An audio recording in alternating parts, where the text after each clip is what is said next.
Kennedale City Council meeting here on June 16th, 2026 at 5:30. City Council Chambers here at City Hall, 405 Municipal Drive, Kennedale, Texas, 76060. Note that all council members are present. So what we're doing here now is we're doing a work session as a way of being able to talk about issues that are not necessarily votable issues, but things that might be coming up in the future that we can have a discussion. They're not action items, but they may be in, I don't know, 3-4 months, who knows. But it's also a way for some of us, like Griff and Ryan, to catch up on some of the other things that you guys have been working on and some new ideas. So in the future, if there's something that you think that you'd like to talk about that's not an agenda item that we can post from the work session, that we need to have a discussion, then we can. And I think this kind of free discussion is helpful for all of us to sort of exchange ideas. So a couple of things. The first thing I want to start off with is the bringing back a youth advisory council. And I know Griff has talked a lot about this, Councilman Griffith. I forgot his last name. I thought it was Parsons for a minute. My bad. But I'd like you to talk about the Youth Advisory Council, and I know you and Kenneth had talked a little bit about it. Sure. Thank you, Mr. Mayor. In 2023, I was kind of reviewing some of the programs that we had that hadn't yet made a comeback. I think the Youth Advisory Council, which I'll refer to as YAC, was one of those programs. I think that probably through COVID, it kind of fell on a back burner. That's probably happened to a lot of programs and things. But that was one that I took a unique interest in. I have kids of my own. The youth are very important to me. And so in 2023, I kind of started peeling the layers back, trying to study where it's at, current state, what's needed to move it forward and bring it back. And so I also campaigned on that this last season. So that's something I want to take serious and kind of spearhead, council willing. So just a little bit about it. I think it's a unique opportunity for our youth, the students here in Kennedale, to participate in civics, help them get a better understanding and familiarity with how it works, and showing them that their voice matters. It gives them an opportunity to participate in a project that we can work on together, things of that nature. And so I think moving forward, we just need to kind of look at the ordinance in its current state, maybe look at some changes that might be necessary, and then trying to figure out quickly how to move the ball forward so that we can try and implement it for this next school year. And I think you have some guests from the school district here. We do have some guests from the school district here, yes. Would you like to? Yeah, if you would like to guess, if you'd like to come up and kind of share some of your experiences with the program. Well, I mean, I know are you guys here just for this, or? Just for this. They need to, it's just, anybody can speak here. It's a work session. Okay, gotcha. We're good. Absolutely. Yeah, please.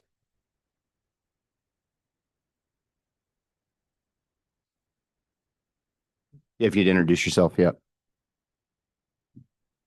There we go. All right. So Sean Glovier, Kennedale ISD School Board President here, and I'm joined with Trustee Maria Douglas.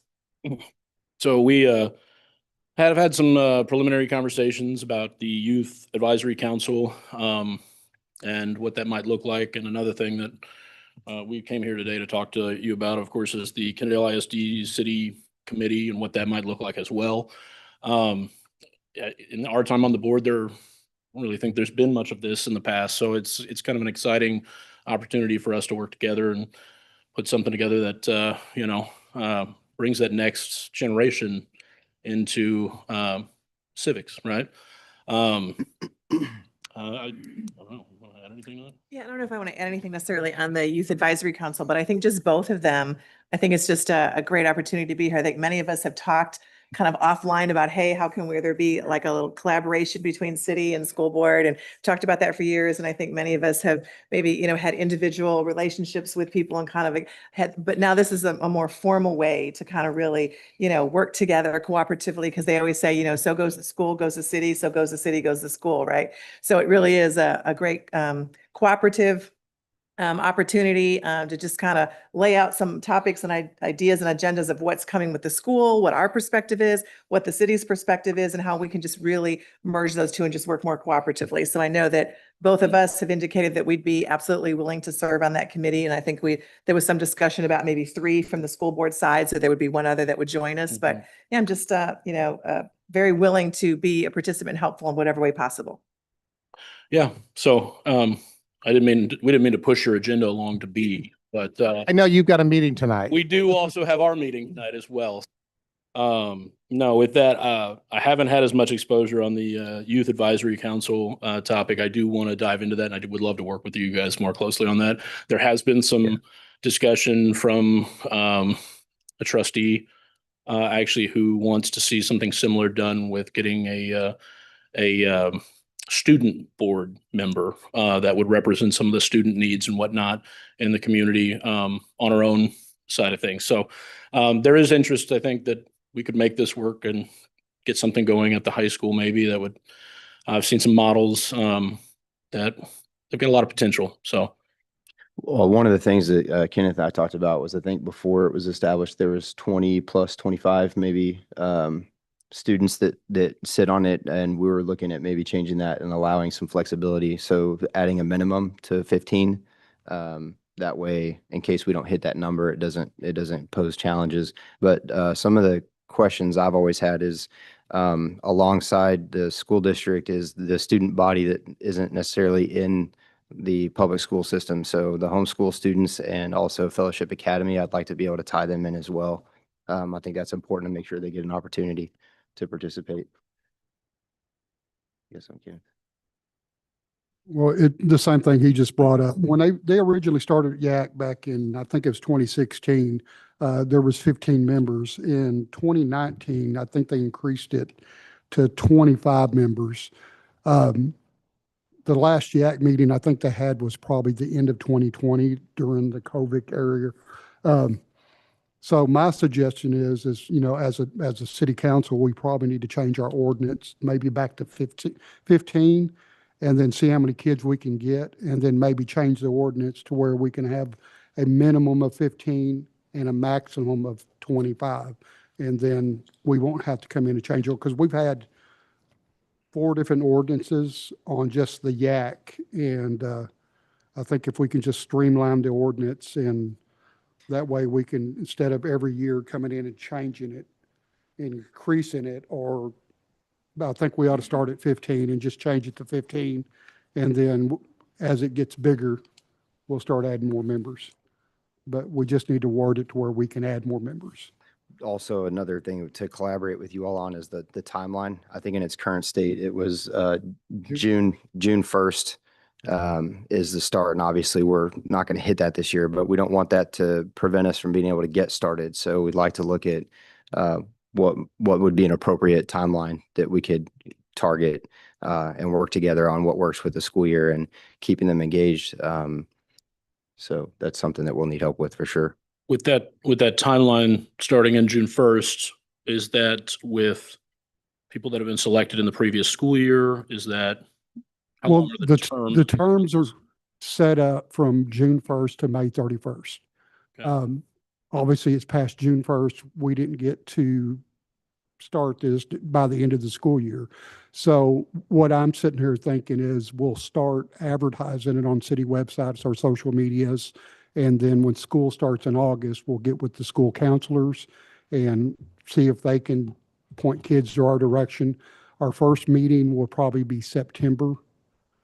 And then that way, that will kind of be a meet and greet introduction to it, what we're going to do, what we stand for, and then the actual first meeting where they elect their officers will be October. So it's going to be, I mean, we got plenty of time to do it. We just kind of need to work together. And first thing we need to do is probably correct the ordinance.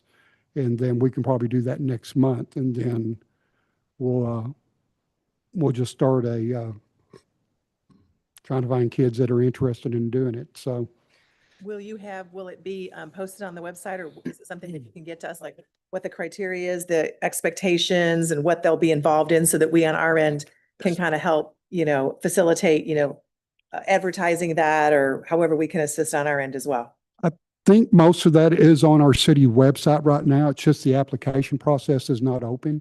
Okay. So we need to go to the process and reopen that. And but it has what Yaks, we already have a mission statement. We have an ordinance that has basically the bylaws on their attendance and everything else like that. So I think we're good to go. It just, the main focus is trying to find the kids, get the kids interested in it, and us doing our part. Okay. And Honestly, we'll this pairs well. familiarize ourselves with what's posted.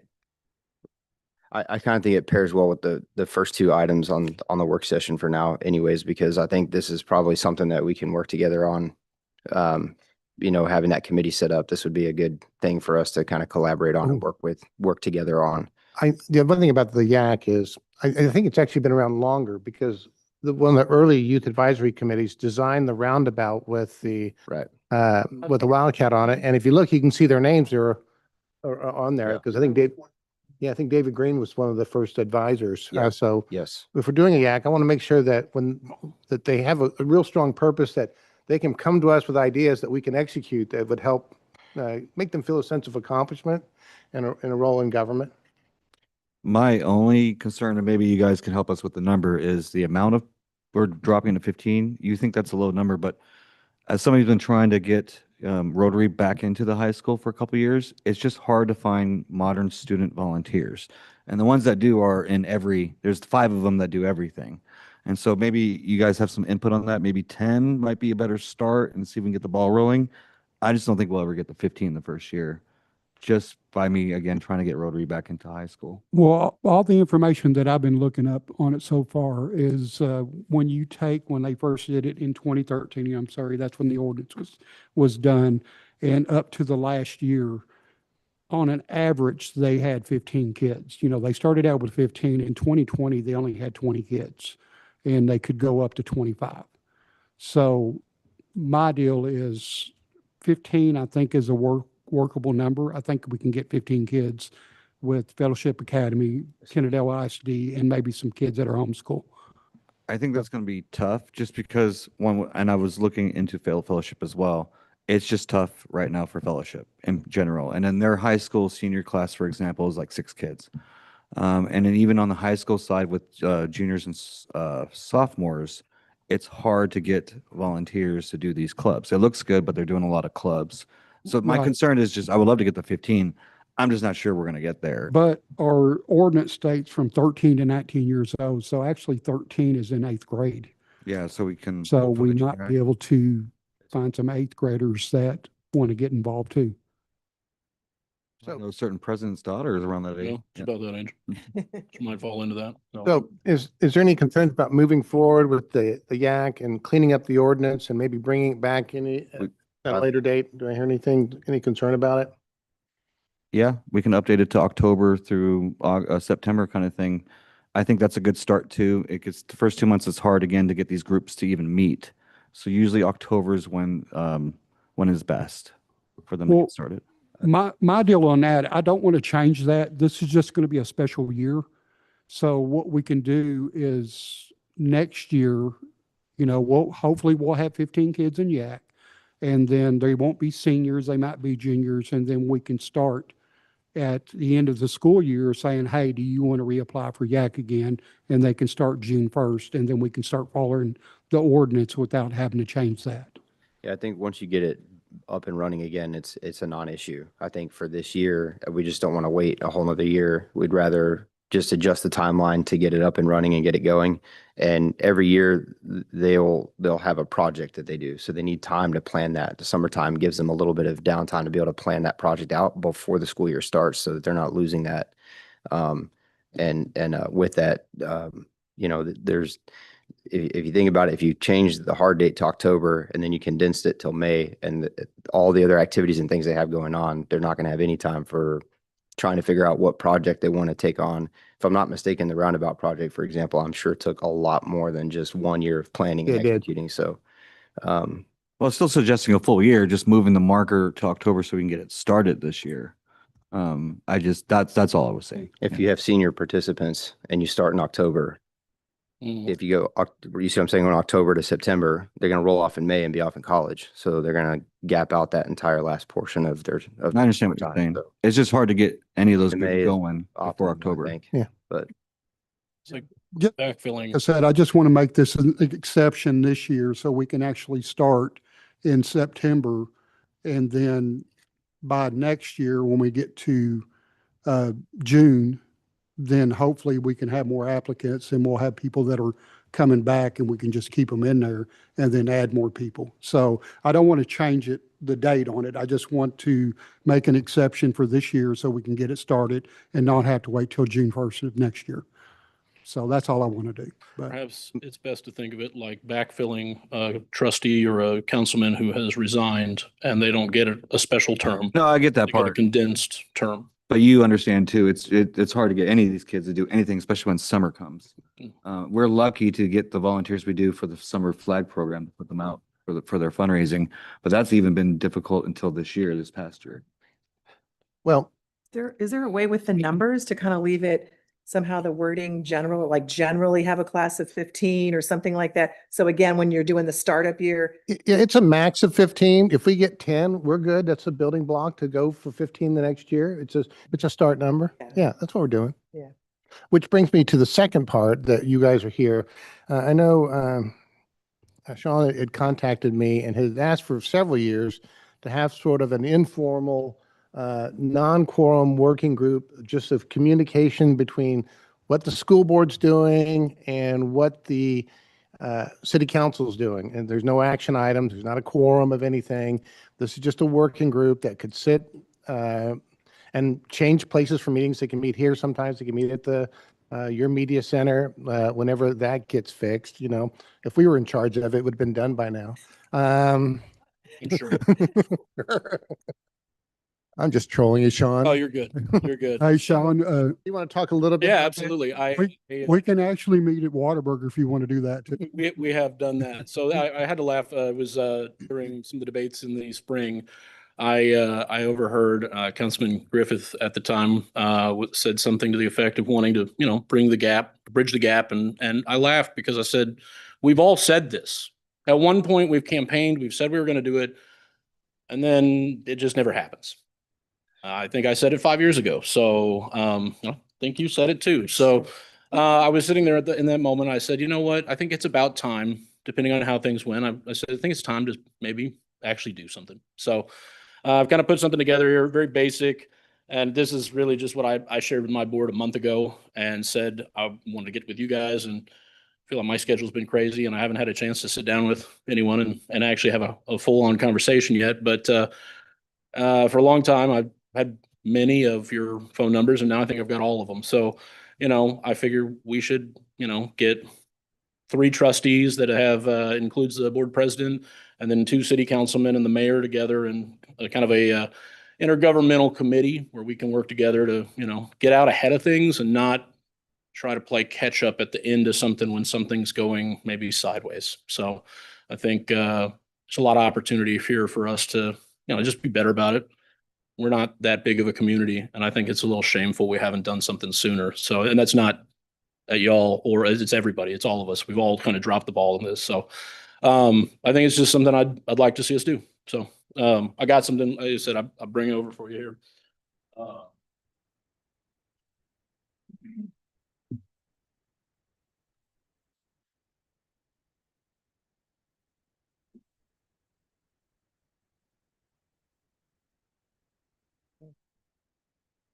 That's fine.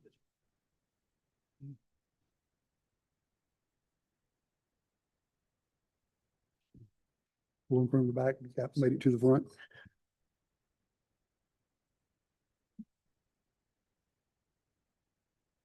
Like I said, I'm not, I don't want this to come off in any way like we're trying to influence the city, and I don't want anyone in the district to feel like the city's influencing us. I just feel like there are plenty of times where we should be trying to work together, and we should be doing a better job of that,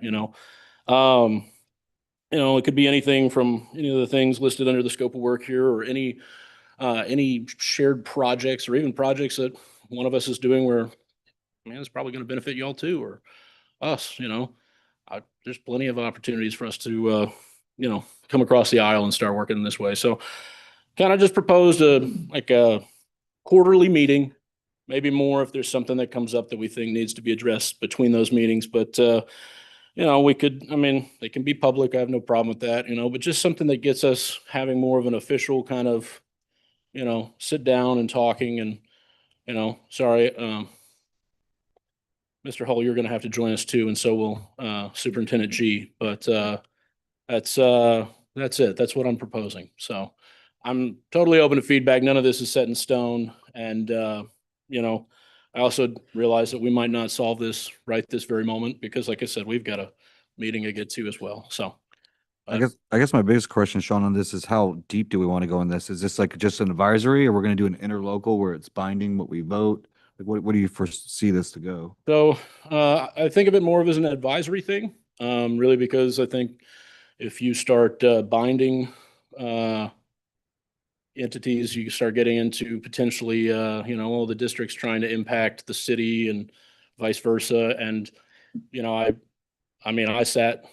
I think I've sat up a couple nights thinking about this and how, well, what happens if it's just all on the district side, all city of Kennedale people? And what happens if I start bringing in city of Arlington residents, and how's that going to look? And I think the best way to just nip that is just to say it's an advisory committee that's not binding on any way, shape, or form. I'd love, I don't know. If you think it needs to be binding, we can talk about it, but I don't think that's anyone has said that yet. So I don't necessarily think it's binding, and I have a lot of questions about it. Do we even need, if we don't do interlocal, do we have to do an ordinance, or do they have to do one, or one or the other, or either, or We don't have to do anything, we right? can just do Our an advisory attorney- committee, right? They can just suggest. It's just a meeting. yeah, Yeah, thank you. I'm just making sure because it's Just pretty make- unprecedented. Cross your i's and dot your t's. I think our attorney has said the same thing. It does not need to be any kind of official agreement so much as it's just, we get together and do it quarterly, and you guys, three of y'all, including the mayor, and three of us, including the president, join up along with the city manager and the superintendent and just talk through upcoming projects, things like that on our end, things like enrollment and what is that number looking like and what can we do to drive it up, or, that kind of thing. And what do you think about who chairs it up? Just we all agree at the meeting, or does the district want to take think the reins on this? Talked about this and we said it'd probably be something that rotated between board president and the city mayor. Now, is that every other meeting? Is that yearly? I don't know. It's, like I said, nothing's set in stone, but I do think it should rotate between the organizations. So. Well, and I think the better part of it is, even if it's not advisory, it helps us avoid conflicts where there may not be any conflicts. Yes. Because I don't know if you notice it, but social media has a lot of misinformation. Oh, yeah. Yeah, and I'm very, astute about those things. They say that. Yeah, and so it would be helpful for both of us if we, what we're doing. Yeah. Right. Yeah, it doesn't mean we're always going to agree, because sometimes your goals may conflict with what the city needs to do. And that's Exactly. fine, but at least we have the communication. Right. Any questions? One of my questions I have is I know we've talked about it before about possibly doing it quarterly, or Mhm. do you think this is something that we should do a monthly meeting on? I think we should start quarterly and just see how that goes. At this point, I'm not certain if a monthly meeting that might feel excessive. And if a quarterly meeting feels like it's not enough, we can get together twice a quarter if we need to. Or Okay, just every that sounds good to me. yeah. In this committee, would the representation rotate? So would it be two, like me and Griff 1 month and then Ken and Ryan another month? Or would it be we appoint 2 members from council, your members, and then those are the memberships for a year? I think we were discussing, you and I discussed maybe doing a yearly kind Yeah. of term on the committee and Okay. whatnot. And if you're on the committee or not, like, you all have my phone number. You can call me anytime. It's not an issue. So if there's something that's really bugging you, don't feel confined to whether you're on the committee or not, So, but yeah, that's, To your comment, would we stream these? Will we stream them? We could. we could, yeah. I mean, I think it would be good just to stream them. It would be good, one, because it's showing cooperation. Yep. Yeah. So the next time somebody posts on social media, have you guys even talked to the school district about this? Yeah. they'll So get to actually, as a see it. matter of fact, here was our most recent advisory committee. So, You can see it right um, there. so yeah, Not a bad yeah. idea. but yeah. Any other questions? So I can let these good people go to their meeting. A comment and a question. I really appreciate you guys coming today and presenting that. building strong relationships in your community and regionally is important to serve the community. So we already work on things together. We're talking about the Youth Advisory Council, and the Back to School Bash is another one. So I think that this kind of collaboration is going to be beneficial for our entire community. So appreciate you guys being here. Absolutely. Thank you. Absolutely. Thank you for the opportunity. Did you want to say anything about the back to school bash? I can just kind of give an update. We are stuffing the backpacks on June 26th at the senior center. So we certainly appreciate the city allowing us to do that. The actual bash will be August 8th from 10 to 2 at Sonora Park. So again, thank you for the city for that. We did go through and get all of our permits and everything, but just appreciate that. And we are at the point where we have gotten such community support that we are going to be handing out 700 backpacks. And then we have another 100 that the district has requested to keep not stuffed as backfill for new students that come in or when the backpacks break. So it's just going to be huge. Our goal was 550 and we are at 700 that we're going to be distributing. So that is amazing for the community. That's outstanding. Thank you very much for that work. So I'll let you get on to your meeting. Thank you. Thank you for coming by, and I'll get in touch with you, Sean. All right, sounds good. Thank Take you. care. All right. Next up is an update on the water sewer fund, and then I guess entitle that with capital improvement updates.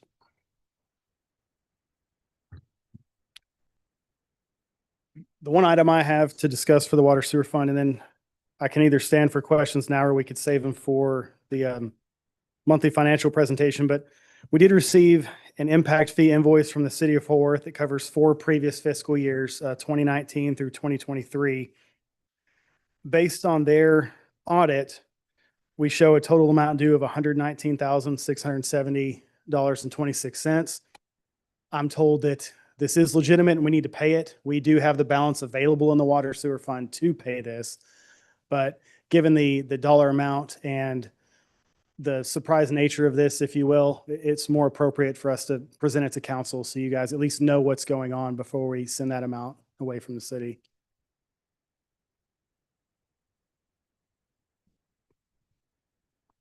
So John, if you're prepared to discuss it, what I'd like to better understand is what the current state of the water sewer fund looks like, and if you can provide some insight into what does the expense line look like because we see the fund, we see the revenue coming in, we see the expense line. It just like to kind of have a better understanding of how much is the city holding back towards future capital improvements, because when we approved the water rate hikes in 23, that was with the intention of we're going to charge more, but it's because we need to start building up the capital side for future growth and expansion. So if you can speak to that now, that's great. If we need to save that for later, do that. I can speak to it now as long as you don't want hard numbers. So Okay. I can conceptually, yes, the fund does support itself. The water rate plan was designed to cover debt that we were prepared to issue, the Interceptor project being the main project on that. Also, there's a commitment in our agreement with Arlington to meet a minimum every year for capital improvements. So the fund does support itself and it does support those 2 objectives. As far as in and out, I understand it gets a little difficult we do have bond funding that's also mixed in there. But on the operating side, the thresholds for reserve are no different than our general fund thresholds. So we're set at 17%. We're obviously growing that to a very slow number, but same as the general fund, we want to get our reserve up to 25% to cover any type of surprises with our water fund. That does tend to happen from time to time. Main breaks and so forth. Those are not cheap to fix, as Christian can attest to. But the fund is in a strong position operationally that is primarily due to the rate adjustment. And we are anticipating in the final year, that was a 5-year plan. So when the final year of that plan kicks off, to do another study, bring a consultant in, possibly the same one, to analyze the fund and then take a look at what we need to do for the next 5 years. And you mentioned having a reserve. Do you know off the top of your head what the current reserve percentage is right now? You said the target is 25%. 17 is policy. The target's 25. I could say we're between that. I can't give you an exact number. It gets a little peculiar with the way we have our capital spending also inside that fund versus the general fund, where the general fund is the operating, and then we have different funds to cover the bond spending. In the water sewer fund, all that's meshed into one. But I know we're in between 17 and 25%. I just can't give you that number off the top of my head. All right. So for the council, I'm sure you get some of the same emails and see some of the same things I do, but the concern from the citizens is that it's $27.90 to have the water come to your house, and then it's another $49.68 to be able to flush your toilet and send that water down the sewage line. So you're $75 a month just to have service at your house before you've consumed anything. We have seen water bills from our neighbors in Arlington. They're charged about a quarter of the price per gallon than that our residents are. There are concerns out there. So we're trying to get a better understanding of what's the agreements we have with Arlington. How long will this go on for from a water rate standpoint? Are we getting closer to the point where we can start to ease back on this one way or the other? Two comments. One, we did go 6 years without a rate increase, and expenses did not stay flat during those 6 years. So when you look at it from a reserve standpoint, that ate up the reserve. Me just being direct about it. Sure. The 5-year plan was with the constraints and with certain assumptions that we're going through, some of the contractual obligations we have. So the 5-year plan, it gets us caught up in that sense. But yeah, I'm looking forward to actually seeing whenever we have the next round of a water rate study, seeing what might change, seeing if there is some relief that we can look at. But at this time, the fund's not strong enough right now to look at relief. Okay. I don't have any other questions. Thank you. Could I ask you, Jonathan, this impact invoice that we have from the city of Fort Worth, could you elaborate on the word surprise? Anytime there's a $90,000 invoice, that's a surprise in a way. It just the water, the way the impact fees, and I'm going to speak a little bit out because I wasn't involved in the audit on this, but I do know there was a difference in interpretation of a contract, and Fort Worth ultimately has been deemed the correct in that sense. So we were calculating fees one way, Fort Worth is calculating another. This is the reconciliation to the contract. That's probably the deepest I can get on that because I wasn't involved directly in any of these conversations. I just wanted to expand on some of the thoughts about the pricing of the bill. First, 10 years ago, it was $65 just to flush your toilet. So those rates have come down a little bit since water became an issue here. Part of the reasons why was the company that we used to use for the water billing and all the sensors and stuff for the house. It was just a big deal and a big expense that luckily we didn't have to end up paying in the end because they went bankrupt. You also have to understand that Arlington is going to be cheaper because one, they have way more people than us, and two, it's their water. They're the sellers. And so of course they're going to look for a little profit to sell it to us because they're siphoning off some of their own supply. A lot of it also as well is like John said, 6 years of not raising the rates. Yes, it was a shock the last 2 years when we had to raise them at extremes.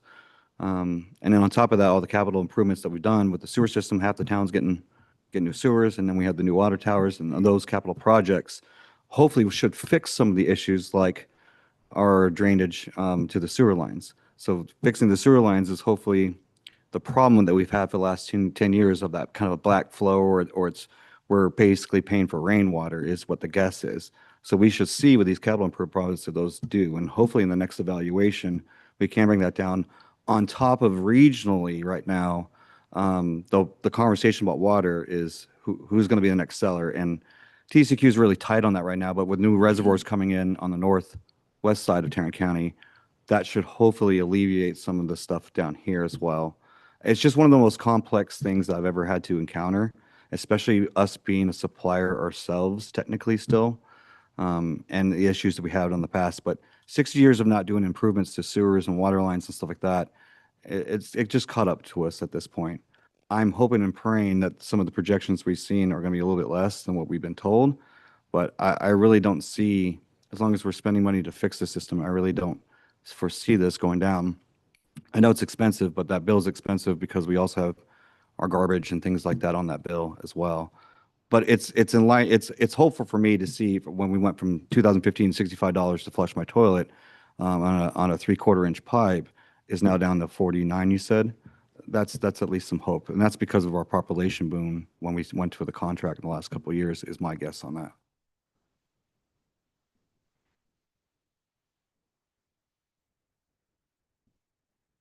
So, again, I guess my question is, this is adding up to the follow-up. So we have the water fund at 17%. Recommended is usually 25, right? That you should be able to operate within 3 months if there's a disaster. So, and our goal is to eventually get to 25. Sometimes we hit 25, sometimes we don't. So this is during the summer when our revenue is higher, because our expenses tend to be relatively flat. So in the summer, we do see a bit of a growth on that reserve, but during the winter, our expenses remaining the same, revenue being different. That's where we see the variances based on water usage. So that brings me to the second part of this, was the capital improvement plans. Can we go through some of the, because I don't know, what have been the capital improvements that we've done with the bonds over the last 3-4 years, especially in terms of I&I issues, right? Where are we at on that? And help me explain the Interceptor project to me, if you would. I cannot do that, but I'll be happy to yield to Christian. Okay. If you want a good explanation, I'd rather. Well, then we'll ask Christian. All right. So before you, sorry, John, before you step away into Councilman Evers' comment, is it fair to look at the percentages of the budget for the water sewer fund and try to glean the impact of some of the improvements we have made? So we have seen, and it's worse, it's higher this year than it was at this time last year. The sewer service sales year to date is currently at 71%. You'll go over that in your numbers in a little bit, but we're only halfway through the year. Maybe if we start in October, a little bit more, but it's 20% ahead of water. So if we're looking at the water that's, and you had a good post on this about rainwater intercepting into the sewage line and where it's hitting the meter, it's going up, not down year over year at this time of year, meaning it feels like it's getting worse, not better. I don't know, are we measuring that in one way or another with Arlington, looking at the sewage rate that we're being charged, or the sewage that's going back into them? The answer is yes, or I'm sorry, go ahead. I think what you're talking about was what they do is during your low peak times on like when you're not watering and stuff like that, they average your sewer rate. So they take December, January, and February when you're not watering your grass. So that's what gives you your sewer rate for the whole year. So it's done off an average. Yeah, but I think the issue is that Arlington charges at, I think it's the Feather Beach station, where sewer lines go through the Arlington system, and there's a gauge on how much sewage goes through there. And if you have a lot of I&I where the rainwater is getting into your sewer line, that's rainwater going into the sewer line, then being measured by the gauge at the Feather Beach station, thus charging us more to treat that sewage because there's a lot of rainwater getting in there. And are we looking at the I&I problem? If, as you were saying, it's been going up, is that correct, David? Yeah, I went back and looked at the numbers, the reports we had from last year, and in the same months, the revenue collected is going up for the same time last year. And then to Councilman Michael's comment, keep me honest, we're charging our residents $49.68 as a base rate, and then the volume rate is $4.80 per 1,000 gallons. So that's not taking an average over a few months. I know that's what we talked about in 23 when we looked at the water rate study, that there were some averages taken, but the volume, the rate that's being charged is costing more to flush the toilet than it does to get the water in the first place. So Yeah. these aren't things that we're going to solve tonight, but I think it's things that it's concerning the town. We should be aware of it and starting to. Absolutely. It's been concerning this town again since 2015 is when this first kind of was the hot button around here. And rightfully so. I mean, $65 at that time, I just started my business. It was expensive for us as a 3-person family. But again, as we upgraded to a newer house with bigger family, it's way more expensive because my pipe's bigger now coming into my lot. So I totally can relate to you. It has been an issue. We have tested the flow 3 times over the last 10 years. The first couple times we were told it was fine, but I think now where we're at is, yes, there is some leakage and there is some backflow coming from water, and we can see that with the increased rain as well. I think if you look at your numbers and you look at the rains totals during that time, I think you'll find some correlation too, because This year, we've had enormous amount of rain. Early last year, we had enormous amount of rain.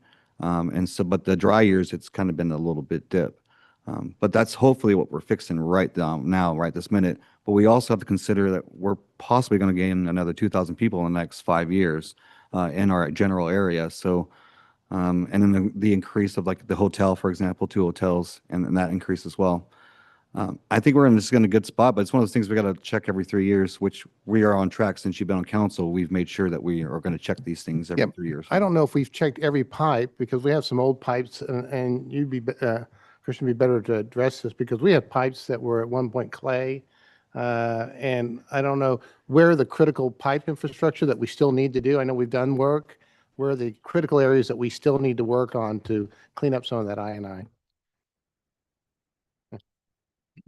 Overall, we have like about 75% of our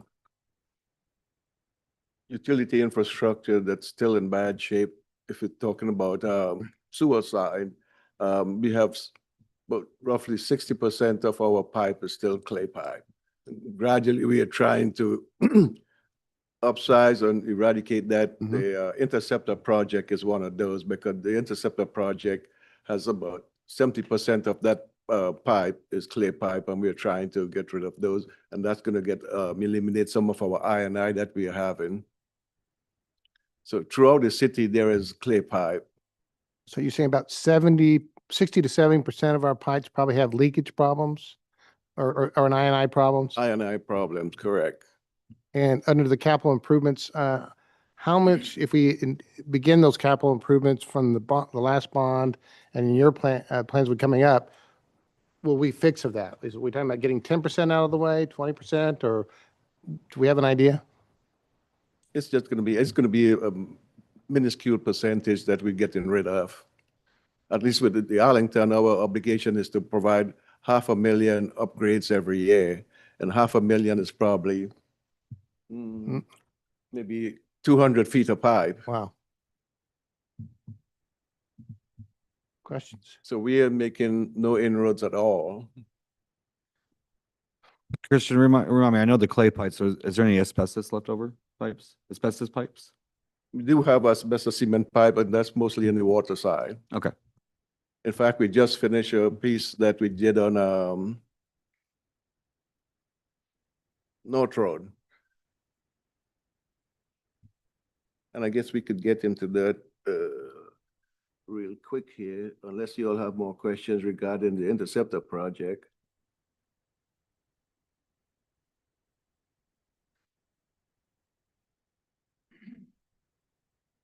Mayor, if you don't mind, I'll make just a comment. Yeah, go ahead.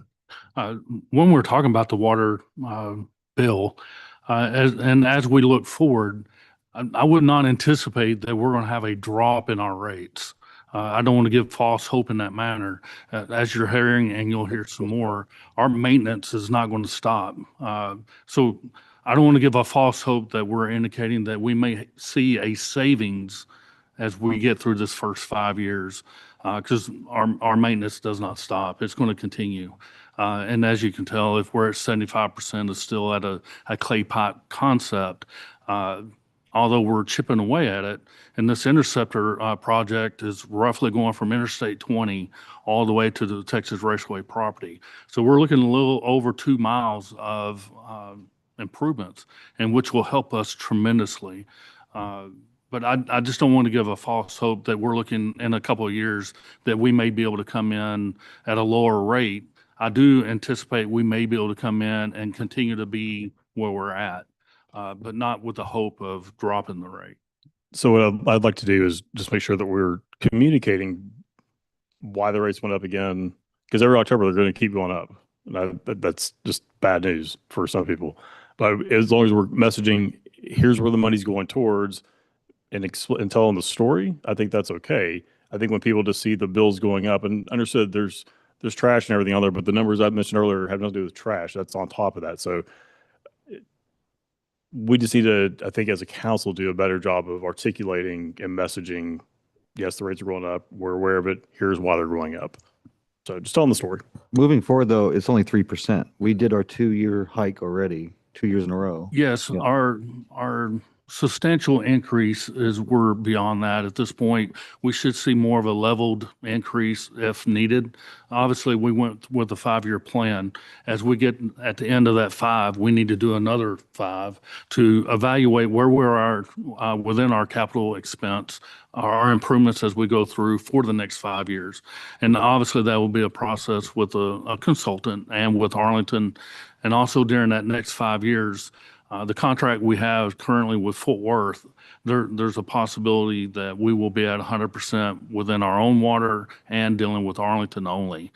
So that's going to be coming in the next couple of years to come to the evaluation of how we move forward. And that could affect, obviously, the outcome of the billing as well. Sure. And just one last comment, because Christian just mentioned it, but I think we should be communicating also that we have a contractual obligation to spend $500,000 a year just in improvements with Arlington. Is that, I'm stating that correctly, right? Yes, So I mean, if you look at the money that we think we're holding back in into the water plan, if it's just coming in and then sitting there for 30 days and then going right back out for these improvements, we should, again, communicate that, because that's the very large amount of money that just looks like a revolving door on the balance sheet right now. Sure. Yeah, I mean, most of these prices that we pay and you all see now is environmentally driven and chemical driven through the city of Arlington, because they have to absorb their cost somehow or the other and then pass it on to us. Another big thing for cost now is that new data center that they're trying to bring in North Fort Worth. Their water prices is going to go up because now your water, the amount of water you have now is going to be going to the data center instead of coming to the people. So you have to pay your share. So it's all about keeping up with the Joneses, so to speak. You have to pay if you need to flush. Well, the I&I issue, though, I mean, what the impact of the rates is, though, it does make it where we're still saving money if we can reduce the amount of flow getting in there and going through Arlington. Oh, absolutely. Yeah, that's Yeah, a savings. Absolutely. It's not something that we're going to see instant savings on our Right. bill, but over time, as we continue to fix that, yes, it's going to help us come in at a more steady rate rather than seeing some of the increases that we have had. That's the bonus of it. To your point is that I love to say we'll be able to drop the rates, but that's not in our favor for the most part, right? But as we make these improvements, it's going to help us offset some of the costs that's in our maintenance and that we should be doing at the beginning. And that's the only reason why I don't want to just give false hope that we're coming in and we're making all these improvements and we're going to see a dramatic change in our water bill. That's not going to happen because the maintenance continues. At the 75% that we need to make an improvement on, that's going to take us time to the point if we're investing 500,000 to our budget each year and we're roughly getting 200 to 500 feet out of it, it's going to take time. And to that point, we're in a point that we're going to see a lot of growth as we come forward. And that's a bonus for us. Some of these investors, some of the development that comes in will help us offset some of that cost by putting new infrastructure in. Give you examples, some of it on Dick Price. We have a lot of clay pipe there, which is in our Basin B, and it's also part of our interceptor that's coming in. With that, we have manholes that are made out of brick. Manholes made out of brick, you can go and see sometimes it looks like a toilet. Literally, you have storm water that's just rolling and it's going right down. And to your point, we're getting charged for every one of those gallons that's going through our sewer system.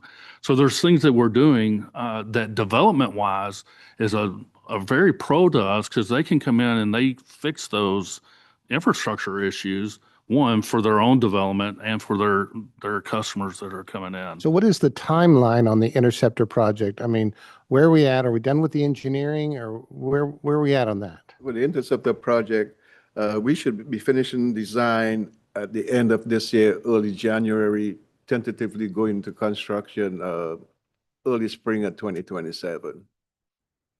So within the year? Yes. Yeah. Well, less than a year. We're in June now, so. Any other questions?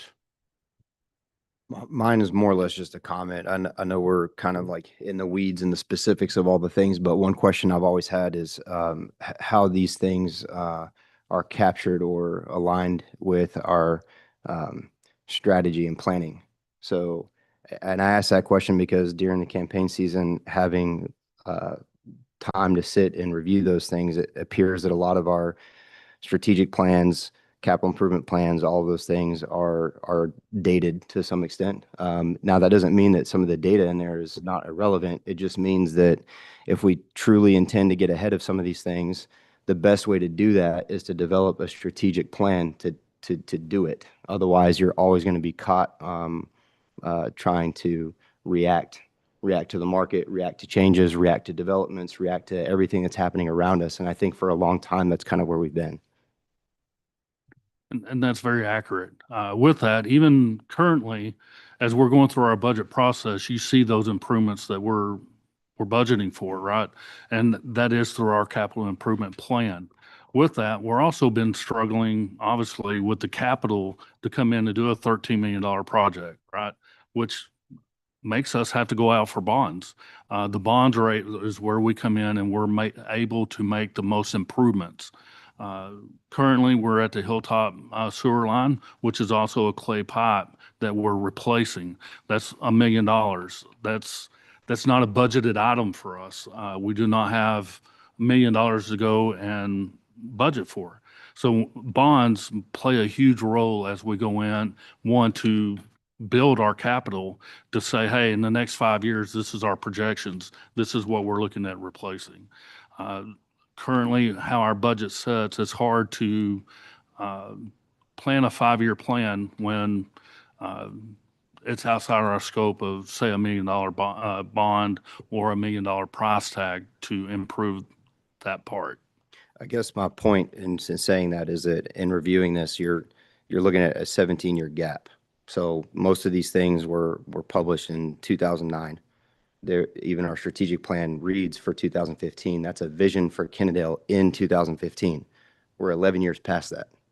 So Absolutely. So that I think that there's some work to do there, and I think that will actually help us make these decisions moving forward. So that's why I'm bringing the point up. And well stated. And that's ultimately is what our goal is. And then that's the best thing that we can do is kind of mitigate as much as we can. That's why, even council a couple months ago made it to where you can be 30 days late before they turn off your water. We can just do these little things to help mitigate it. But again, it's the most complex thing I've ever had to look into. And it's been a big problem around it for 10 years, but I'm actually very hopeful of where we're at versus where we were in this whole process. I just want to point out it's been a problem for 50 years. Because how old's the clay pipe? Is some of it 60, 70 years old? It's about 60 years since we did a lot of this stuff. Yeah, wow, gosh. I think I was born then. All right, any other questions? Yeah, unfortunately, our TV is not working, so I was going to give you all some update on projects that was completed, what's in the works, and what we're proposing, but I could talk to you about some of the projects that we completed. If you're all aware, we just completed last year the T4 storage tank. We had a 500,000 gallon storage tank that was defunct for about 2 years, so we couldn't keep up capacity. We didn't have storage, no fire flow, no pressure flow. So we decided and increased that and completed that tank to 500,000 gallons. So now that's in operation. Another project that we got completed was another piece of asbestos cement pipe on the water side on North Road. We did like 1,200 feet of water line replacement through a CDBG grant through the Tarrant County. That's done on North Road. Another project several projects, street projects like New Hope, Sweeney Hyatt, those are completed. We finished the Hillside project, Hilltop. If you all drove there, Hilltop was a actual concrete street that we did an overlay that we kind of briefly talked about last night. And we are planning to do some future concrete street with concrete asphalt overlay to save some money. So that's another project that was completed. Some of the other project that, just so you all know that Rogers Farm, we have a brand new playground installed on Rogers Farm. If you all have time to swing by there, that's a good chunk of change that, thanks to Jeff, that we got some money to get that Rogers Farm up and running. Other projects that's in the work, the city manager kind of discussed the Sweeney Hire project. That should, the Briar Court Hillside project. That's the bottleneck project we had since 2019. So it's came to fruition now that we should be in construction, if not like the end of this month, first July. So you should see construction in the Briar Court Hillside edition. We're gonna have that sewer line being replaced. Coming up in July, we should be starting the rehab of the elevated storage tank. So that's gonna go on, and that's been funded by ARPA funds, so that's good. We have some federal funding for that. That's typically $1 million. So that's one project that's gonna be kicking off in June, July. What's another project we have? Another project that we have, another CDBG funded project we have is gonna have a sidewalk project is gonna go on 3rd Street from Municipal to North Road. So we got funding from CDBG for the 52nd year, 2026. So the counties are allowing us, I think, just under $150,000. So you're gonna have new sidewalk on 3rd Street. Some of the other project that we propose, and I guess we beat it to death last night, is the North Little School Road Extension project, and I'm sure we're gonna decide where we're going in that. Some of the other projects that you all discussed last night is the bridge on Eden Road. That's another infrastructure that we need to take care of if we need to be advancing in the city.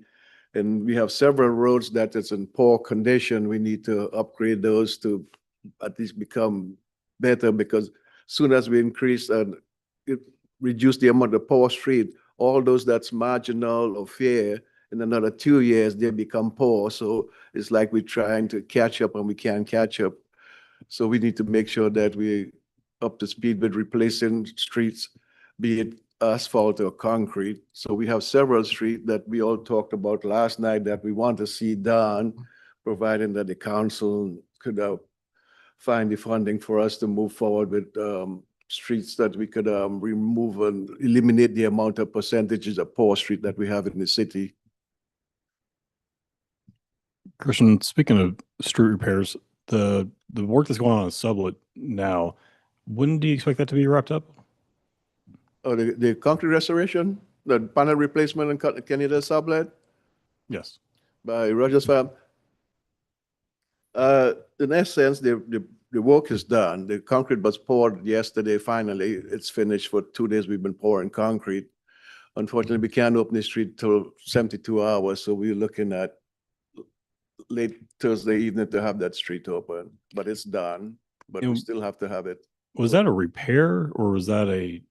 It's just a panel replacement or repair. Would you all believe that we replaced 72 cubic yards of concrete, and over that we had like three rods of steel on that 300 feet of concrete. There's no steel in our concrete street in the city here. So that's why some of the streets are failing terribly. There's no steel. That road's not that old though. That road was put in in 2013, so it's the same project, Little Road and Kennedale Sublet. So are we going to have more problems because someone didn't do their job? Hopefully not. Well, I don't know if it's a job thing. It was probably not part of the design specifications at the time. And when they built that, yeah, not necessarily there. It would be the same as Shady Creek. Now, Shady Creek East or Shady Creek where you live, they didn't even put the depth, but I'm going far into detail. But no, I don't think they rebarred a lot of those anyway. I don't know if they even rebarred them on, it wasn't just Little and Sublet, it was also Bowman Springs. And they built a bridge there. So don't know. They should have steel. I mean, that's part of specification from years. Probably maybe because of inspection, we didn't have an inspector around that would go out there and make inspection. Maybe when the contractor was doing the work, he showed that he's put in steel and the inspector take off and he take up the steel bar and move it and pour concrete, and then the inspector come back the next day, hey, here's my steel. And then he interesting. move it again and wait for the inspector to go, and then he pour again and keep going. That's possible. Yeah, Because possible. we don't have an inspector in-house or on an 8-hour shift, so we take a chance to have, I guess we rely on the contractor that would do due diligence to do the work. Interesting. But we know for sure now that Kennedale sublet out there, it has steel 18 inches apart, so All right. that's for sure. Well, I want to wrap this up so we can get on to our regular meeting, but that's the whole purpose of the workshop, is to really to get that exchange of ideas and get more ideas, at least talking about it. So we're going to move on to the regular session. Roll call tends to be the same. All council members still present. So if Councilman Griffith will please lead us in the invocation, followed by our Mayor Pro Tem leading us in our pledges.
All right, next up is public comment. I'm going to open the public hearing. Do we have anybody signed up for the public hearing?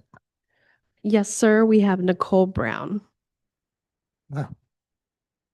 Just state your name and address and we're good to go. Yeah, yeah. And make sure the green light is on. Make sure The that green light on this. It's on. Okay, Okay. thank you. I've never done anything like this, so I'm a nervous wreck. It's okay. Okay. We're pretty nice. Okay. I wrote it, so I'm gonna read it. Okay, great. Okay, and give my address Yeah. as well. Okay. My name is Nicole and I reside at 821 Corey A. Edwards Drive here in Kennedale. And I bring a concern before you today related to code compliance. My concern is relevant to what I suspect may be unregulated agricultural practices that are going on in my neighborhood. There are heads of cattle that are being transported on a weekly basis in undetectable horse trailers. And I want to make it clear, like I hail from rural West Texas. I have intimate knowledge of cattle farming, ranching, cattle trafficking, groups like the Cattle Raisers Association here in Texas. So I don't have anything against, cattle, the rural feel. I moved to Kennedale because it still has that rural feel, but I have the urban conveniences. But it concerns me because at best our neighbor is probably trying to feed his family, right? By just breaking a few rules. But at worst, he may be involved in other activities and that may put us at risk. We've all heard the journalists lately, national as well as local, reporting on the growing concern of the New World screwworm that's made its way back to our state. And I'm hoping that with it brought to your attention, that we'll have an opportunity to abate any potential exposure to our city. Kennedale's reputation and property values are very important to me, along with the health of my family and my domesticated animals, and I ask that it be given serious consideration. So Nicole, so the way it works with the public comment is that these guys can't respond because it's not on our agenda and that would Okay. violate the Open Meetings Act. Okay. But I will tell you that we'll have your city manager, he will get in contact with you Okay. as soon as possible to address that issue. Okay. All right. Right. I'm sorry if I spoke out of it. I didn't know. No, no, I just hope that you'll come back. Okay. Thank you. Thank you. Do we have anybody else? Then I will close the public hearing and move into the regular session reports and announcement. Updates from the city council. I'll start with Jeff's side this time. Thank you, Mr. Mayor. Busy month. Of course, you had, COG, North Texas Council of Government all in one week. And that was an interesting week last week. It sure was. And then on top of that, the Rotary also hosted last week, Judge Tim O'Hare, who came to speak at a Rotary Club. And it was really just amazing to actually hear, I guess, his side of some of the things that have been going on in the county the last couple weeks with the financing part. It was actually very enlightening to even me, who thought he knew it all, but it was very enlightening. I just wanted to spend a little time on the Boy Scouts. The Boy Scouts had their annual, I think this is the 15th annual time that they've used Sonora Park. This time that was for 3 days. This is the first year that I actually had my son in it, being the youngest cub out there as well. It was very fun. They made sure that they brought the Longhorn Council out and their directors to come meet me and just have a better conversation about what's going on here. They're excited to do another 5-day next year and have already set that date. And I assured them that, this city and this council absolutely supports the Scouts and their continued use of the Sonora Park. So I would like to encourage anybody who have young men or women that they can join the Scouts. We have a great local branch, Troop 35, with some great city leaders that are in charge of it and some great Eagle Scouts that are participate into it. So if you're looking for something to do for your children, I highly suggest you check out Troop 35. Thank you.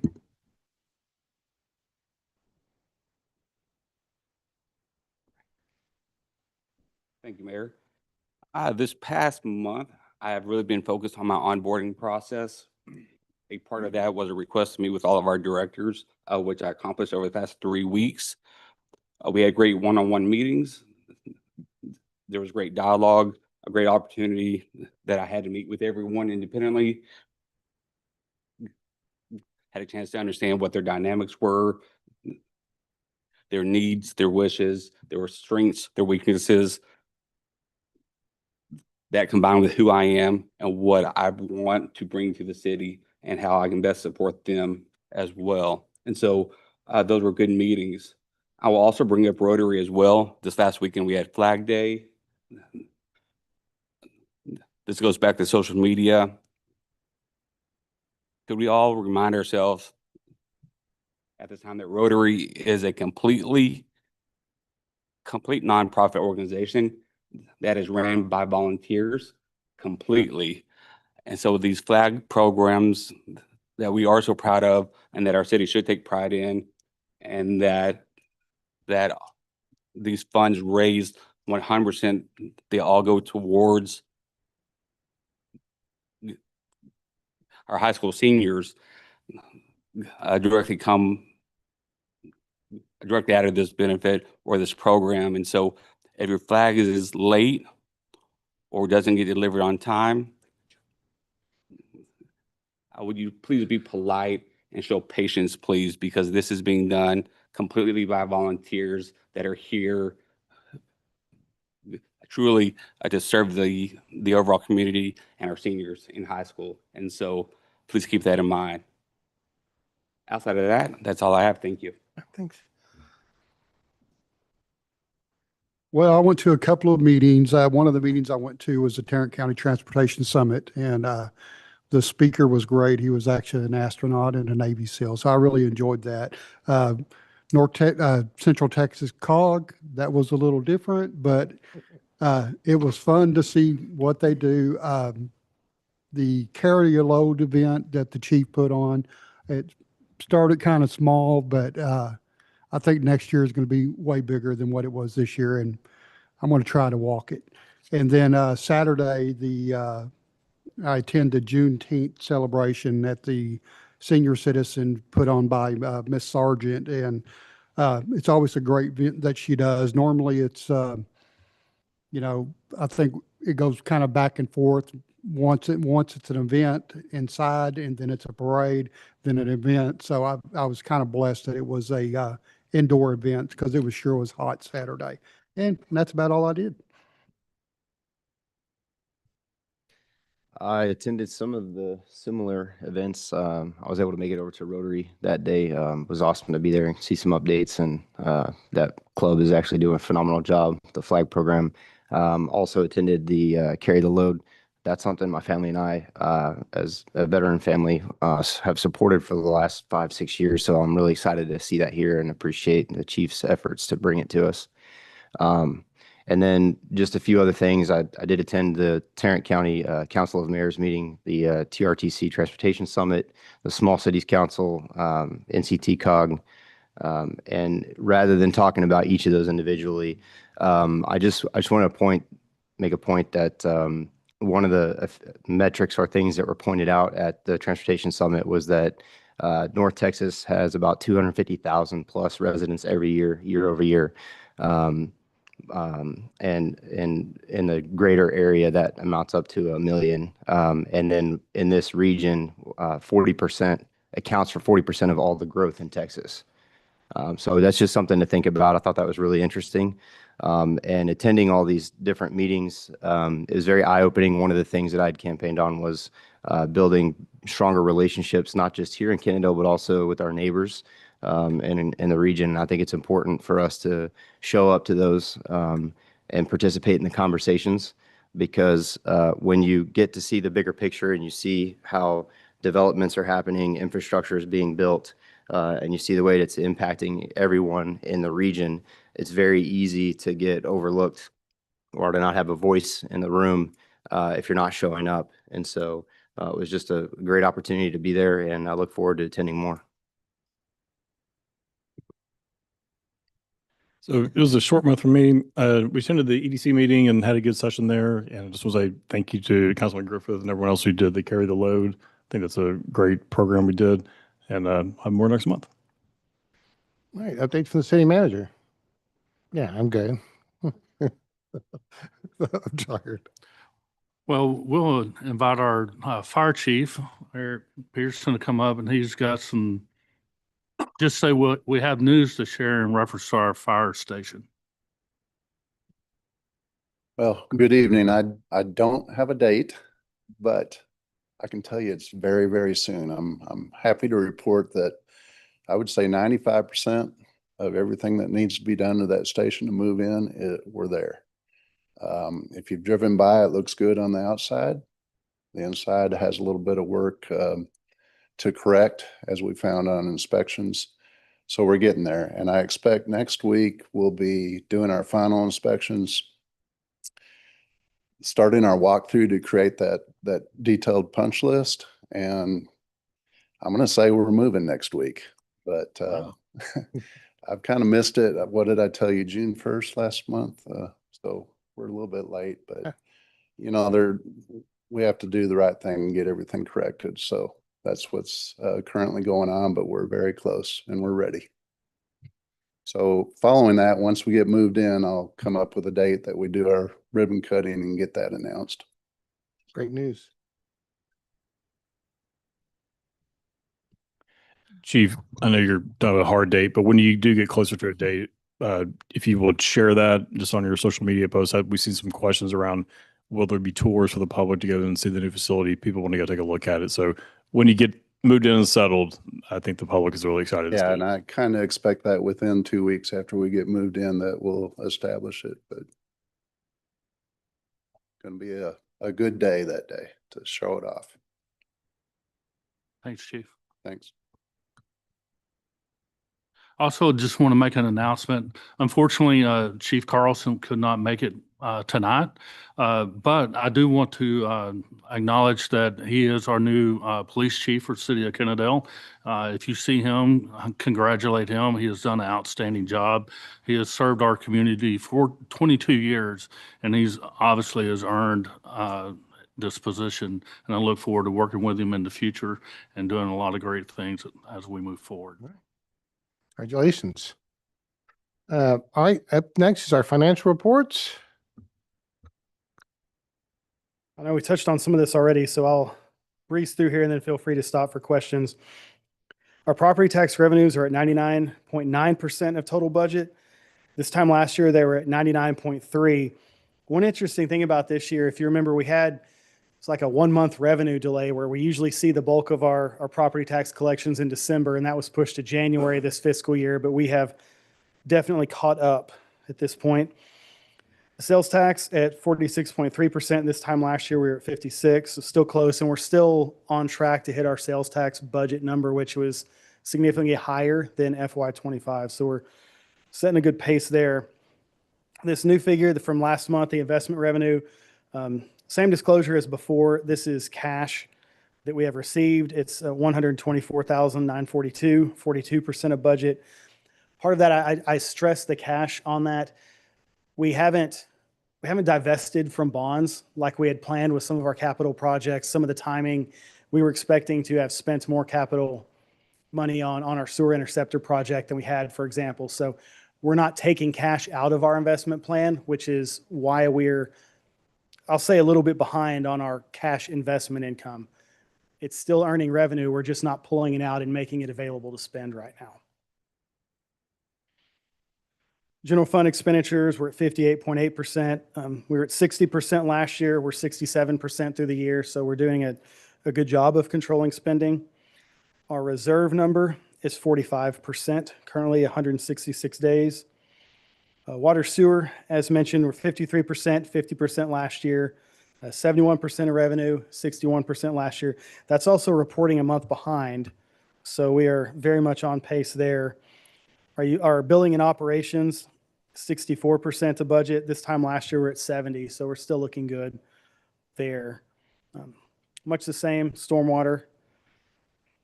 Skipping ahead to EDC, our sales tax were ahead of pace last year, 53% of budget. Last year at this time, we're at 45%. Our rental fees, so our revenue at 64%, again, with 67% throughout the year. That's right on pace. Our operations expenditures, so it does appear to be over. That's due to the land purchase that was approved separately that was outside of what we presented last August for our budget. Town center expenditures at 51%. Fund balance year to date at 1.5 million cash balance. With that, I'll pause for questions if we have any. Director Horton, can you just circle back on the property tax revenues and just touch on how far into the budget cycle are we to be at 99.9% of our total budget's already been received? So typically those are due, they're due on January 31st. So that's why in the past we see the bulk in December. I think people were trying to make that property tax payment to apply it to their deduction on their taxes. Then this year, most of that was in January, but it's really just the cash cycle itself. We get the bulk of that in December and January. I mean, this was the first year in 5 that January was the top month, but that's just when we get the cash. So it's on cycle with expectation. We get very, very little in the fall. Then December, January, we get probably 85-90% of it there in those 2 months, and then it trickles back down. So really, payments now are late. It's really what it comes down to. So any revenue we receive now are late payments. So you don't expect the total amount received to greatly exceed what we had budgeted? Well, I mean, maybe 102%, if that. I mean, it's right now, I mean, it's not all of them are late. Some people protested, so there are some reasons that people didn't pay by January 31st, but we're on pace with expectations on the property tax. And it's a similar story with sales tax. That's not even every month. There's actually a cycle through that. Any other questions? All right, thank you. All right, next up is the consent agenda. These matters appeared on previous agendas, require little or no deliberation, are considered routine or ministerial tasks. If discussion desired, items may be removed for separate consideration. Does anybody want anything removed from the consent agenda? If not, no, we can't, unfortunately. If not, entertain a motion to approve the consent agenda. Motion to approve the consent agenda. Have a second? I will second. All right, all those in favor, please enter your vote. I know, I almost said raise your hand.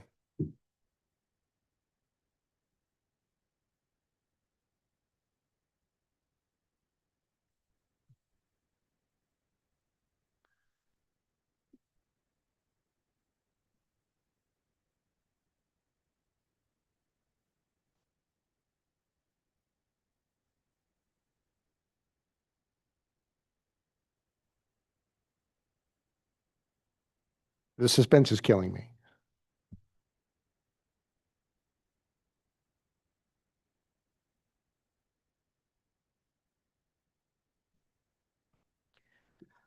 Mr. Mayor, the vote has passed 5-0. All right. So vote passes 5-4, none against. Next items up for individual consideration, discussion, and/or action. Item 1, bond issued presented by Samco Capital.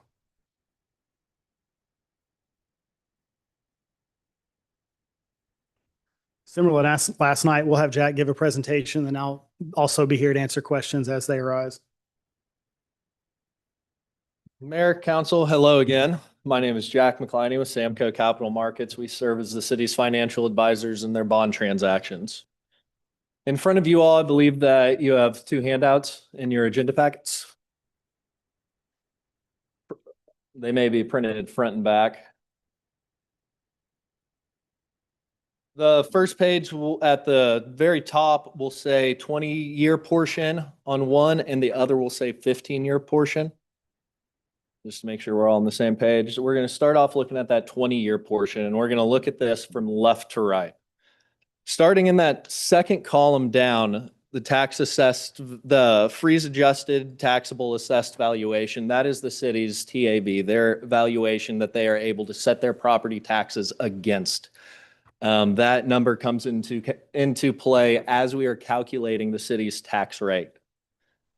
Working to the right from there, we have the city's existing debt, which for the year 2027, the upcoming year, which our first bond payments would be in, is sitting at $2,191,000, roughly $2.2 million. What that does not show is that in 2026, the city had a general fund debt payment prior to EDC transfer of $2,734,000. So that is $550,000 more last year than we have as the debt payment this year. Next to that, you'll see the debt structure of the COs we have been talking about. The average debt payment ranges from $310 all the way up to $382,000, averaging in around there, around $380,000, $375,000. If you follow that all the way over to the right, you'll see the INS tax rate required to pay these obligations is at 0.2131. Y'all's current INS tax rate is at 0.2131. That $500,000 drop in debt service that we have from last year to this year, paired with the use of fund balance coming out of the city's INS fund, which that, as I mentioned in a previous meeting, that fund can only be used for debt service purposes.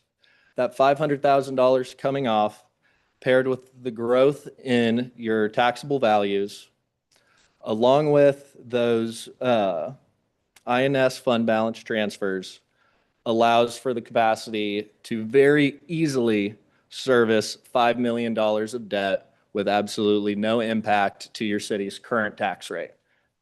And that is before we get into splitting with a 15-year fire truck amortization or a 20-year fire truck amortization. And I want to pause right there on the affordability side of it and see if you guys have any questions just on that kind of brief recap over the TRIA.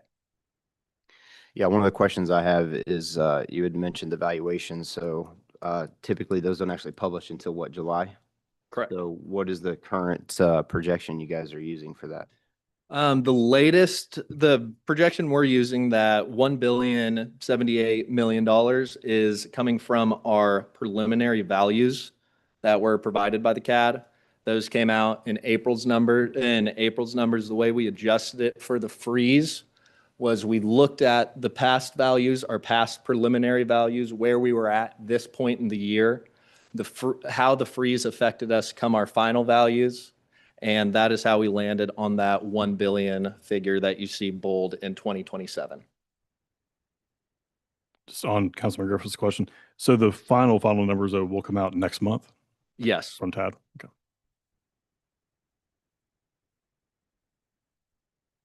Just to clarify, so TAD releases numbers April, May, June, then July is the certified roll. So we have several checkpoints throughout. Since you said that, Director Horton, which way were those numbers trending from April to June? Well, this year has been a break in trends. In the past, April's numbers were like 1 or 2% from what the certified roll would be, but then we'd see a dip in June, or a dip in May, a dip in June, and then they would come back up to close to that April number. This is the first time I've seen an increase in between April and May. So May increased. So that's different in the past, but generally speaking, April's is within 1 or 2% of what that final certified appraisal ends up being.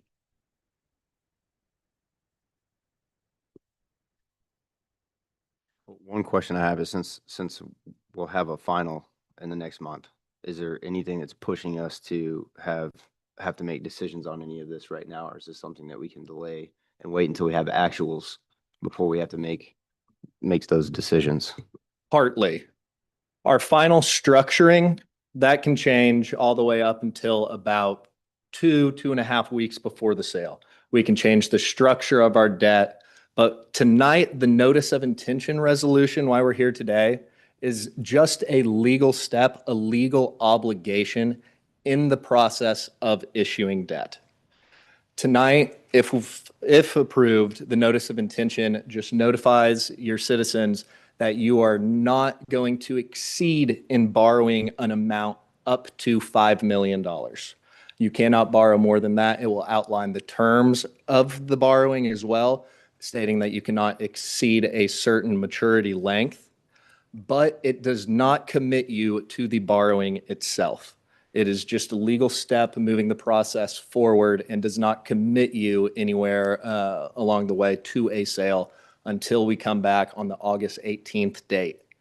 And to briefly touch on the importance of why the notice of intention is when it is there are certain publication thresholds that we have to meet. For example, the notice of intention will be published on the city's website, and that needs to be done for 46 consecutive days, at least 46 consecutive days prior to the sale, as well as 2 consecutive publications in the city's local newspaper. The way that times out, without you all holding a special meeting between now and August 18th, we would not have enough time to get in the notice of intention to where we can hit those publication disclosure thresholds that we need to notify the voters of. But again, you're not married to any debt today with the approval of this. This is simply a legal step continuing the process. So the 46 days I understand, but why could we not just, to Councilor Griffin's point, postpone this for a month and then just start the counting 46 days after that? Postpone to the next meeting, which I do not have those meeting dates in front of me right now. 3rd Tuesday. So that would, today is the 16th. I guess what's the date we're trying to work towards? Because it sounds like there's a date on the back end that we have to hit. We have to be, it starts to hit because when your final values come in, you have to set your tax rate when do y'all set y'all's tax rate? It's in the September meetings, I believe. We're doing August. And y'all are setting your tax rate in September. Therefore, the obligations would have to be sold so you can set your INS tax rate to cover the obligations. Since this is an INS tax, it is only on the INS portion of the tax rate. The tax rate is made up of the M&O tax and the INS. INS is solely for debt service. It is set and calculated each year to match the city's debt service payment. And with the drop in last year, from last year to this year, We are really just filling that gap with the capital needs that the city has in front of them. Yeah, you mentioned that, and I was going to ask Director Horton, do we have a schedule of the debt on the city's website that kind of shows what's going to roll off and when? Okay. Yeah, the finance department has a bond issuances tab that has it has information on every bond, and it also has the debt schedule on there. Thank you.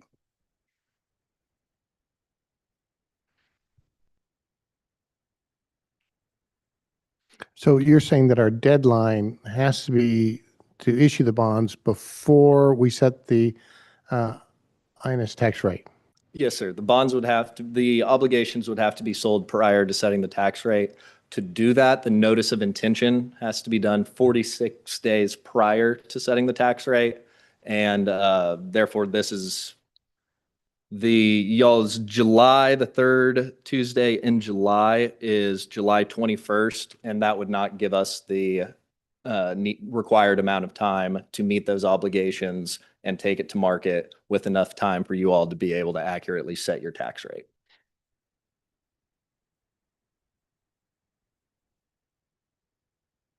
Go ahead, Daryl. With this in mind, are you anticipating this to change? Is there a formula that what is your accuracy in performing this tax rate? So if we're wanting to delay this a month, what are we calculating the TAD numbers from June to July to offset that we would not be able to meet this obligation? What are our percentages of not meeting it? And last year we did over 30 bond sales in this exact same structure using the preliminary numbers, a notice of intention in June as we are doing now, selling the bonds prior to setting the tax rate. And we did not have a single issue where our tax rate goals were not met for the city, county, or district rate-wise. Waiting another month to do the notice of intention, there's still no promises from the CAD that you all will have your values at that time. This is a very accurate process that we've been using for years at Samco, and it is one that has not failed us. If I can just briefly talk about the timeline. The notice of intent, as mentioned, it doesn't tie us to issuing the debt. It just lets us move forward. Now, the schedule, we have certain deadlines. We have to provide information to the county as far as what our debt load is. If we go forward right now, if we go forward now, I can meet those deadlines. And also we could potentially in August, if we don't issue the debt, we could not issue the debt. This isn't tying us to the debt, but it does tie us to the timeline that we need to get information to the county in time to have our truth and taxation form completed to cover this obligation. So the real question for tonight, I guess, with the resolution is really just showcasing an intent that basically, however we choose to vote on that, will basically say that it's not necessarily, we did our bond workshop. We talked about various things that those funds would be used for or could be used for. But we're not tied to any of that. This is literally just an intent saying we recognize that $5 million projection is not necessarily tied to specific uses. It's more tied to our financial standing and the debt that we have rolling off, the projections you're seeing and where we'll be at. We can comfortably take out the $5 million in bonds and not effectively impact our INS tax rate. And tonight is just about saying we understand that, we have the intent to move forward, but we still have the opportunity to decide against at a later date.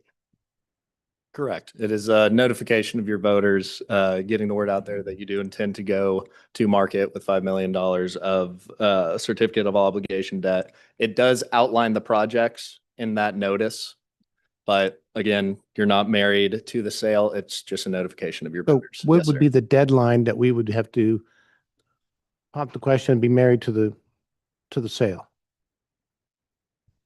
Realistically,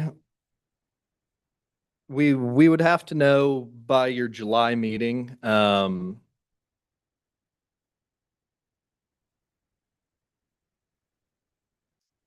the start of August, we would really need to know whether or not y'all were going to go. Once it starts getting to days before the sale, even as little as 1 week, week and a half before the sale, there are bond purchasers that are starting to line things up and prepare for the sale to come to market. So we would want, if y'all were to pull out, you would want to give the market enough time to be notified and have no surprises, because if you were to do that days before the sale, weeks before the sale, it could hurt the city's overall picture in the market, but you would have plenty of time to do that if that is the direction you all wanted to proceed. So we'd have to have a vote on the July meeting to actually issue the bonds, pass the. We would Issue be the- here, we would be here on August 18th with the final interest rates, the final bids in hand, the final tax rate impact analysis, and that would be for approval at that meeting. That is when you are fully committed, binded legally by law to the obligations. Jack, you mentioned that the 5 million is kind of the maximum that we would borrow. What's the minimum? So if the chief comes to us in 2 weeks and says, you know what, never mind, I didn't need a ladder truck after all, pull the 2.3 million out of the bond. If we come to you and say, we're not going to borrow the full 5 million, what is the 2.5 million instead? What's the timeline for you on that? Does that change anything materially in the bond? That would, yes, sir. We would rerun our analysis. If you all did not have a project, we would not want you all to proceed with a bond.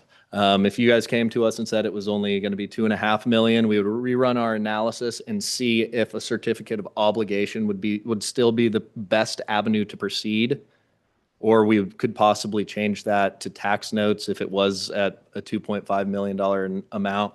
We would just really have to rerun all of our numbers, but I would not lower it to. If it was cut in half, I could not give you a straight answer today, as if we would continue to proceed with the certificate of obligation sale. We would have to run further analysis, give that recommendation. I guess to Councilman Glover's point, for myself, it's hard for me to say that I would be comfortable saying there's an intent if I don't necessarily agree with the projects that we discussed. So to your point, why would you move forward with bonding if you don't even know what projects you're going to fund? Kind of defeats the purpose. That's exactly why the language is written so broad. So it does allow us flexibility on projects. If you notice, we've talked about the fire apparatus considerably over the past day in this meeting. We've mentioned roads yesterday in this meeting. The language also allows us to pursue water and sewer projects, so that the language is written broadly. So if there are other projects that come up or we can shift, we've allowed ourselves the opportunity, and we didn't do that on our 2024 bond. So I guess I misunderstood something that Jack said earlier on with the notice of intent to issue $5 million in bonds. I thought you said, but you don't have to issue $5 million. We're just telling the citizens we may go up to $5 million. Correct. But it sounds like, if that's true, what's the minimum? So if you want to cut it in half, and we're looking at trying to identify projects to spend the money on, if we come up and say, you know what, we're really only at 4 million in projects. Is that still a number that? 4 million, I can comfortably say we would move forward with a certificate of obligation. What's the minimum? Without being able to run an analysis, there is no minimum. It is all situational.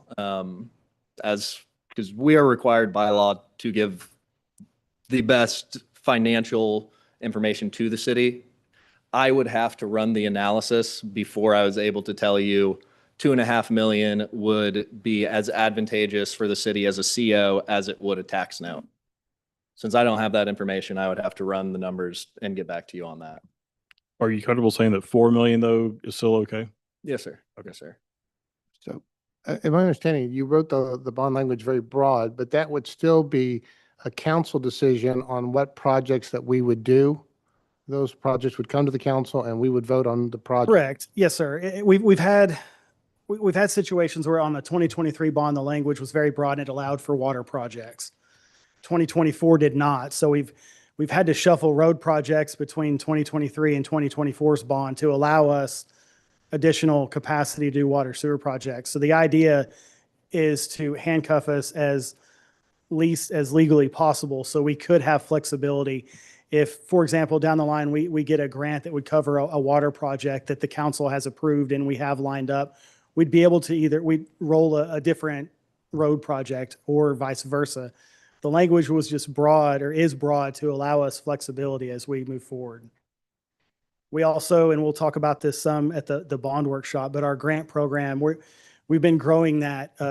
We've made some good progress in establishing that program over the past several months, but as we continue, that's a focus. And the idea that if you have identified a project and we get a grant for that, we want to be able to next project up as we continue with our debt service plan. Thank you for those clarifications, John. Appreciate it.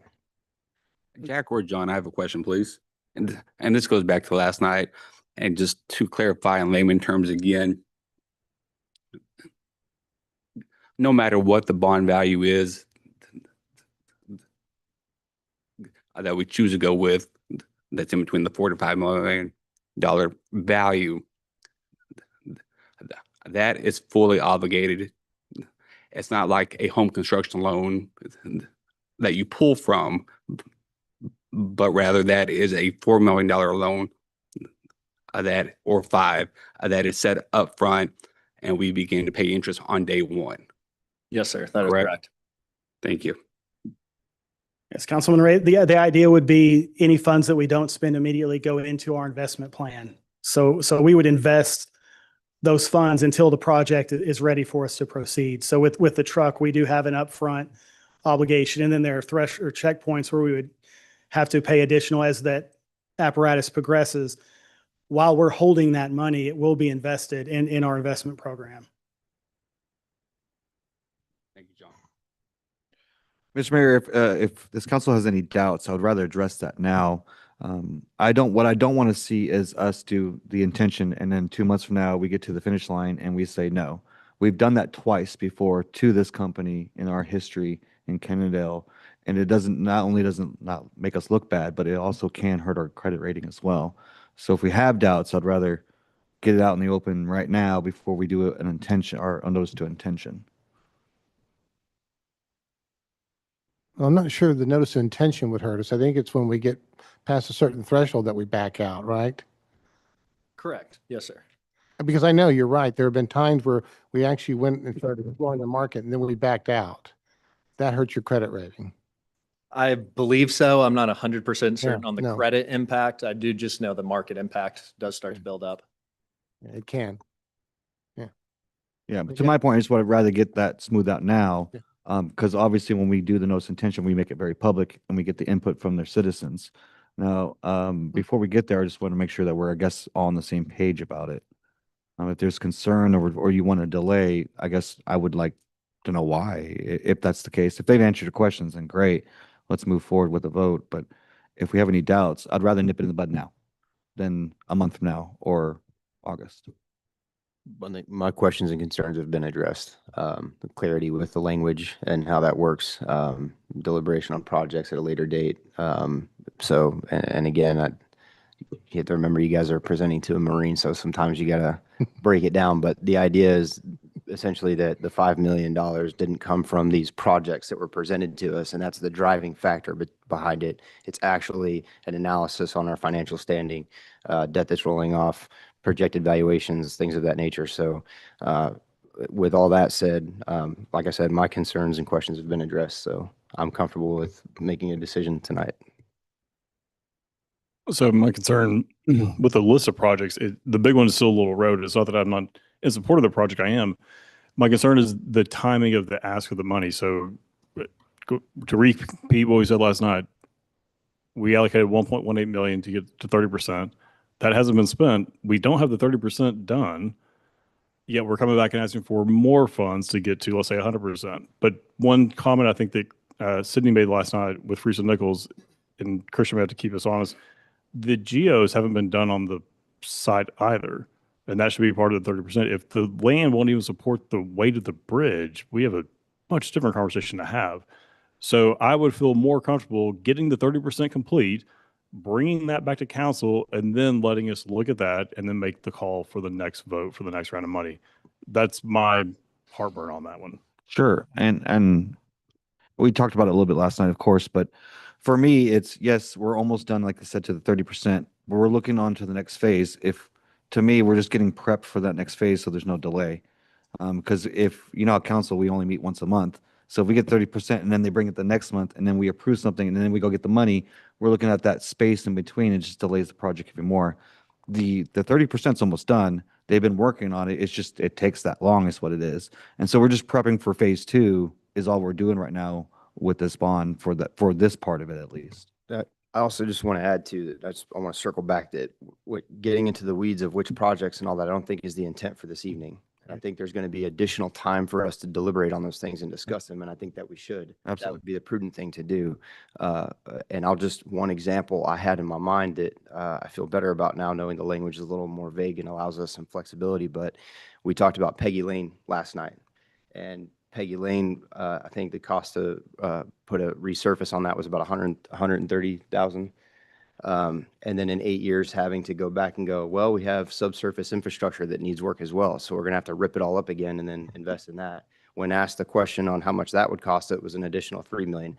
I'm just doing this for sake of conversation, but the pairing on how we use the funds could be Peggy Lane, 3 million, and the $2 million truck. That's still 5 million. My point is, those deliberations can happen at a later time. I think the intent tonight is just to pass the resolution, which again is just acknowledging our financial standing, that we're aware of it, that we have the intent to move forward with bonding. And if I'm not mistaken, I think that's the intent for this evening. Daryl, why is under your understanding, why is it the 30% hasn't been completed? Well, we would have been on key on our April meeting. There was a lot of discussion that was taking place. It was paused. One, we weren't able to get on the property to make these bores. So that's part of it. If we would have somewhat, I believe, would have been at the 30% to today, maybe give or take a couple of weeks. But the intent was to have it completed, not only currently, but even for the last couple of years, for them to complete the 30, move to the 60, move to 90, to ultimately 100%. That was the intent of it. It's the same thing for this bond. The intent was to issue the bond based off the Little School Road project. And again, as we discussed last month and yesterday, the dynamics of the bond itself changed because we're not going to be able to go to construction within the 3 years. So we can't issue the debt based off the construction of the Little School Road project. That's the intent of getting the full design completed. We can fund that. We can bring that to Freeze and Nichols. Okay, now we have funding to be able to complete the full design. We don't have to go at 30% increments. If we go and ultimately, we should be completed by October. The idea is then we have the funding to move forward to get the 60, 90 to 100. If we don't issue the debt, we do not have the extra funding to move forward even to the 60%. So, oh man, how much did we bond earlier for this project? David, you'd mentioned it earlier. We allocated 1.18 million to get to the 30%. Freeze and Nichols indicated they wouldn't need to spend all of that to get the 30% done. So how much of that have we spent? Roughly, we still roughly have the $1 million because we have not got the completed 30%. So I guess Councilman Griffith just said we're earmarking 5 million, but we don't know where we're going to spend it on. We'll do that later. But Daryl's indicating that we're issuing this bond for the Little Road extension. Again, I'm on board with that. But issuing the bond now, I'm just going back to the fact that we haven't gotten our 30% done yet. I'd rather get that in hand and then have council look at it and say, okay, we're going to vote you to the next phase of this instead of just 100%ing this done when we haven't gotten the 30% done in 2 years. So the reason why it's so general is, one, we have to be compliant by law, and we do ultimately, have to tell the citizens why we're borrowing money without their vote, for example. But we ran into even recent history to where when we dedicate the bond or the debt that we're doing, it's dedicated to that. And so if something's cheaper, for example, what do you do with the leftover money? It's only dedicated to the things that we do the ordinance for. So that's why it's so broad, is we can debate